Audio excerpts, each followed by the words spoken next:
Hello there everybody, Gmod here, and welcome back to some more Pokemon Soulsilver version. In the last episode, we entered our challenge against the Elite Four and managed to come out victorious against Will and Koga, the first two. However, what lies beyond is the other two, and just like that, today, that's what we're going to be going on with and taking them on. That was way more complicated of a sense than I had to make it up to be, but you know how it is. Let's keep on going, and ow, I am still poisoned. Anyways, moving on to the third, and once again, this character here might look a little bit familiar to you if you play the original Pokemon games, because we have yet another familiar face. That being said, though, let me see here. I think we're okay to go in here. I think we're okay to go. Yeah, I think this is good. That being said, let's keep on going. I am Bruno with the Elite Four. I always train to the extreme because I believe in our potential. That is how we become strong. Can you withstand our power? I see no fear in you. You look determined. Perfect for battle. Ready, Zachary? How do you know my name? Okay. You will bow down to our overwhelming power. Hoo-ha! This here is Bruno, another returning face from the original games. He was an Elite Four member back then, he's still an Elite Four member now. Let's get this started with Bruno. Opening up with his first Pokemon, Hitmontop, for level 42 with the following moveset. He is primarily a fighting type trainer, however, he also has some other types of Pokemon with him, but he's primarily a fighting type trainer. If you don't remember, fighting types are weak against Psychic and Flying, which is why I decided to open up here with Espeon, because Espeon Psybeams are once again going to be very important here. Just like Koga, these Psybeams are going to hurt. Now, I'm not going to lie to you guys, Bruno's probably the one I am most scared of out of all these trainers, because fighting type Pokemon, as you look at my team over here, outside of Gengar and Espeon, my team does not enjoy fighting type Pokemon. And fighting types hit really freaking hard, so to say I'm a little worried is an understatement, but so far so good. Gonna go for a full restore right there because he barely lived. Fine with me. One full restore out of the way, one more to go. If I can make him waste it on the Hitmontop, that'd be beautiful, but I don't think he will. And he lives on a Pixel once again. Let's go for a quick attack this time. I forgot I have choice specs. I cannot go for quick attack. Yeah. But it's okay because I'm faster anyways. I always forget I have choice items on my Pokemon because I'm not used to using them in the main game, but this time I'm definitely using them. Gets a nice XP, and our first Pokemon down. And next he goes into Onix, which is not a fighting type Pokemon, but he does have some Pokemon that aren't fighting type. And for this, I think there's no other better choice than Riptide himself. Because what better way to take on an Onix than exploit its weakness with water? In comes Onix, level 43, rock ground type with the following moveset. Honestly, it's just an Onix. I'm not too scared of this thing. It has very poor special defense. Hit a thing with anything that's special of grass and water type, and you'll be just fine. Although this Earthquake might actually hurt, because Earthquake is still a very strong move. And never mind, I did absolutely nothing. I am so sorry, Onix. I always feel so bad for Onix because it's such a weak Pokemon, even though it's like a giant rock snake, and it looks freaking cool, but it's so weak. And I'm pretty sure part of the reason why it's so weak is because it's the first, big, boss Pokemon of rocks back in Generation 1, so that's why they made it kind of weak. But it's such a shame, too, because Onix is, a pretty cool Pokemon. At least that's an evolution now, and Steelix, ninth Pokemon, is actually a lot more scarier, so at least it got some justice done. Anyways, next up, Hitmonchan. Speaking of Pokemon from Gen 1, this is one of my favorites from Gen 1. I'm gonna go back in Espeon for this, even though I don't know how it's gonna go, but we're gonna pray this works out. His third Pokemon, Hitmonchan, with his lightning punches, level 42, fighting type with the following moveset. Hitmonchan has a very high special defense and pretty good attack, so I have no idea how well this item is going to take it, but we'll find out in just a second here. Hopefully it's a 2-hit shot, but I'm pretty sure it will be, because Psybeam from Espeon is pretty powerful, and I have choice specs. So as you can see, it took that like a freaking champion, but I did get confused. Okay, can you hit yourself? Pretty please? He did not hit himself. They never hit themselves. The AI has been dodging on every single time. And this Fire Punch, as you can see, did a pretty decent chunk. Because I'm pretty sure this Hitmonchan probably has Iron Fist, which boosts its punching power. However, it was not enough to take out my Espeon, which is just enough for us.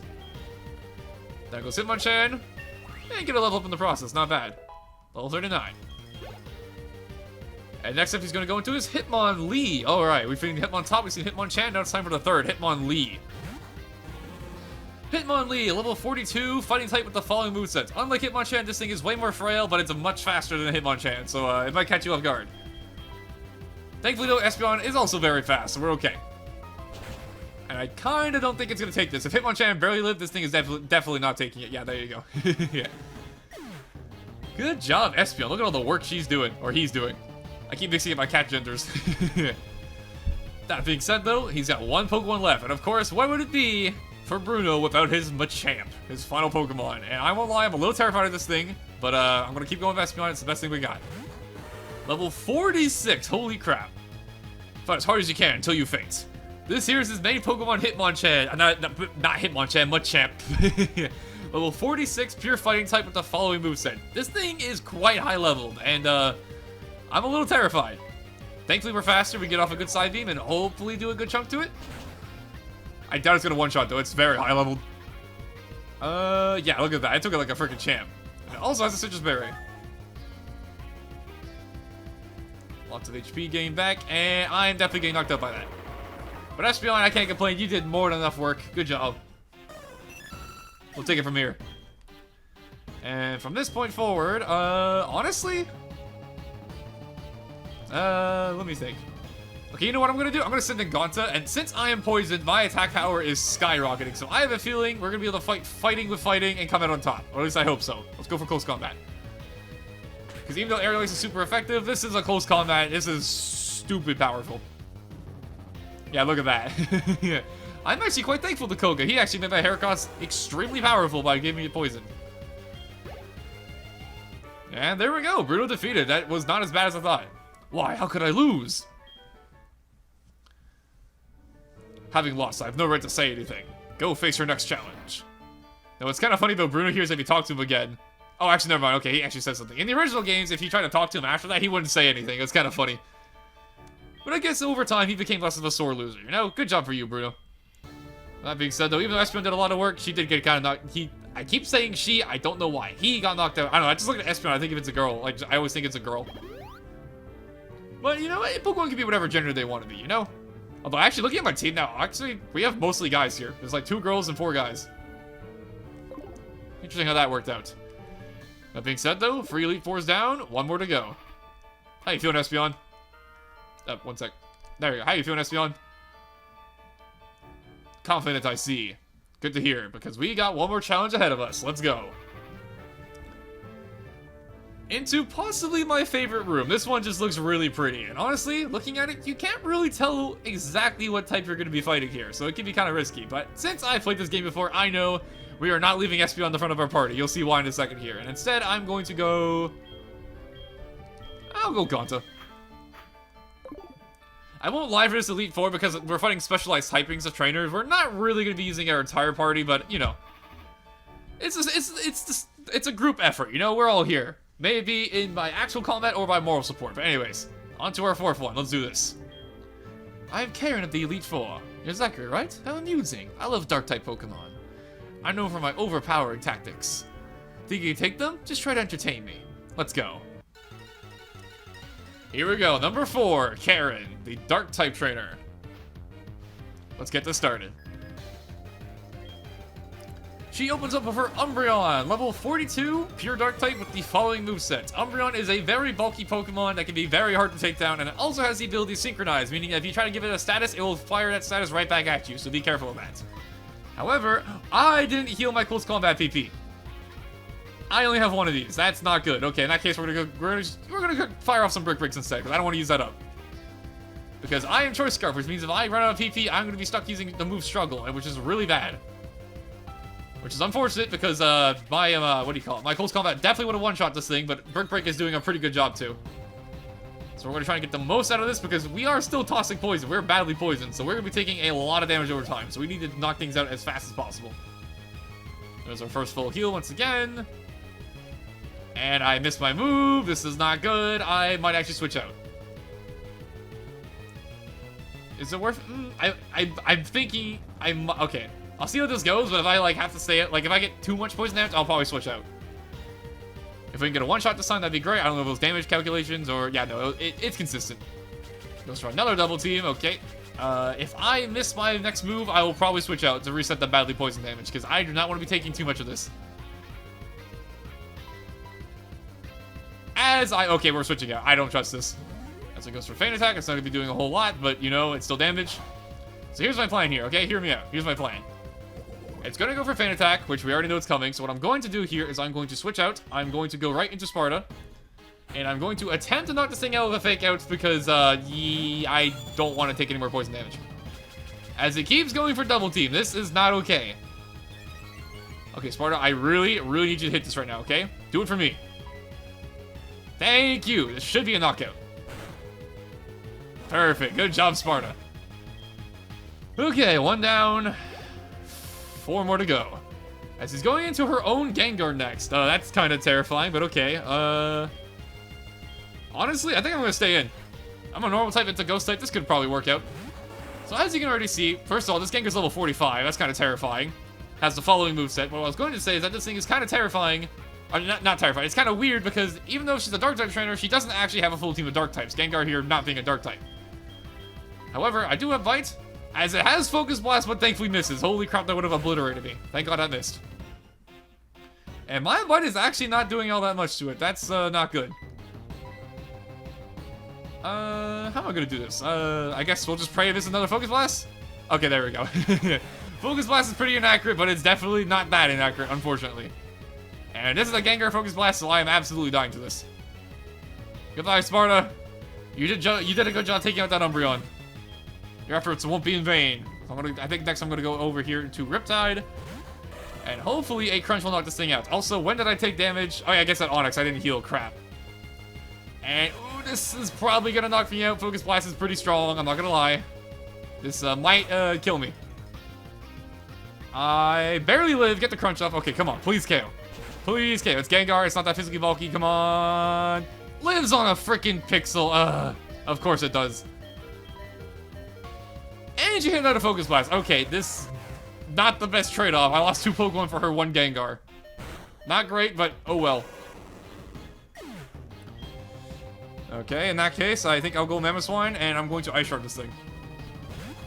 Because this thing has already done enough damage, and I do not need this Gengar around anymore. Okay, there we go. 1 problem out of the way. 3 more to go. I should know how terrifying Gengar is. I have one myself. Get some nice speed for her trouble. And her next Pokemon is Houndoom, aka her ace Pokemon. This thing is going to be a problem, especially since my Riptide is currently dead. But here's my plan. We're going to go into Gonta, and I'm going to pray I one-shot this thing. In fact, I might actually burn up my last close combat just to take this thing out in one go. So here is her main Pokemon, Houndoom, Dark Fire type with the following moveset. And you heard me right, level 47. This thing is quite strong, which is why I'm not screwing around. We're going for close combat, and we are taking this thing out immediately before we can do any damage, because this thing is scary.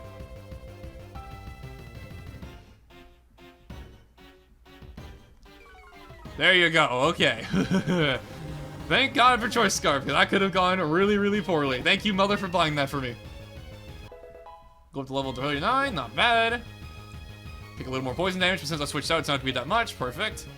And our next Pokemon, Murkrow. I think we have the perfect Pokemon for this right here.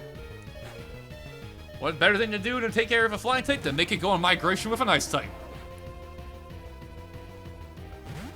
Murkrow, level 44, dark flying type with the following moveset. Gotta say, Murkrow, probably one of my more favorite Gen 2 Pokemon, and its evolution is one of my favorite Pokemon of all time. But thankfully it's not evolved, so we shouldn't have too much to worry about here. As it goes for Pluck. Interesting. Oh my god. Okay, I was gonna say it had to be a crit, because oh my god, that did a lot of damage. However, even though it did a lot of damage, I sincerely doubt this Murkrow is going to appreciate this. There we go.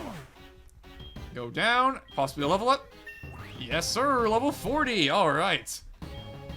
And then, ooh, it's trying to learn Earthquake. Oh, baby, is what we've been waiting for. I already talked about how fantastic the move Earthquake is, and now we have 2 Pokemon with Earthquake. I am not complaining about this.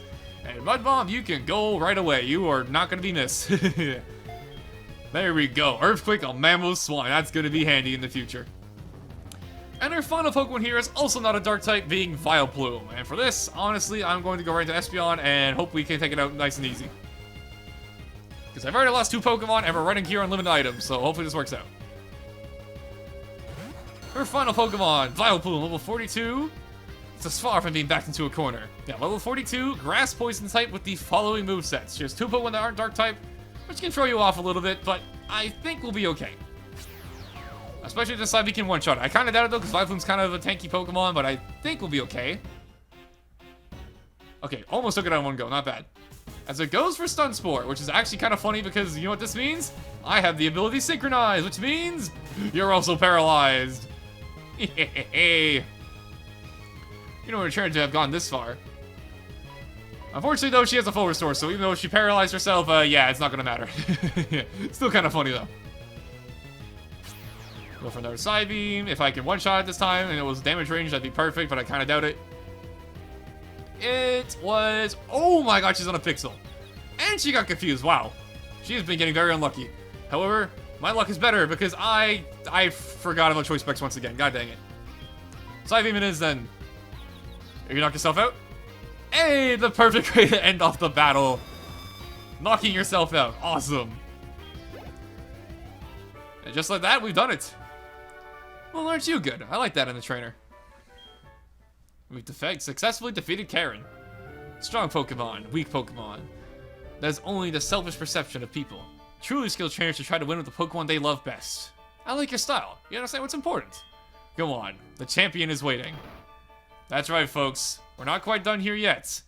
There's still one more challenge for us to take on. And before I keep on going, I just want to say, that quote right there that Karen just said, there's a good reason why it's one of the most infamous quotes in Pokemon of all time. Because it is very truthful. Only people who don't love their Pokemon truly would think that way. Everyone should use the Pokemon they love and love the Pokemon that they truly love. That being said, though, even though this is a bit of a shorter episode, I think it's perfectly suited to leave it before our greatest final battle coming up ahead. We took care of 2 Elite Fours last time, took care of 2 Elite Fours this time. All that's left now is the champion. Next time of Pokemon Soulsilver, we'll be taking on our final battle and truly seeing if we have what it takes to become a Pokemon champion. See you guys then.